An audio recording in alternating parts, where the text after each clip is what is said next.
Hello everyone, welcome back to our channel. Today I'll show you how to keep Google Chrome running smoothly, quickly and easily so your browsing stays fast, secure, and hassle-free. First, open Google Chrome and click the three vertical dots in the top right corner. This opens the main menu. Next, click on Settings to access your browser preferences.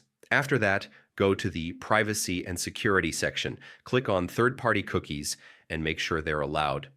This helps improve site functionality. Now return to Privacy and Security and click Clear Browsing Data. Choose All Time as the time range, then click Delete Data to clean up stored history and free up space. To keep Chrome up to date, scroll down to About Chrome in the settings. Click it and Chrome will automatically check for updates and install the latest version. Finally, make sure you're signed into your Google account. This syncs your bookmarks, history, and settings across devices. And that's it. Thanks for watching. Don't forget to subscribe to our channel, and I'll see you in the next video.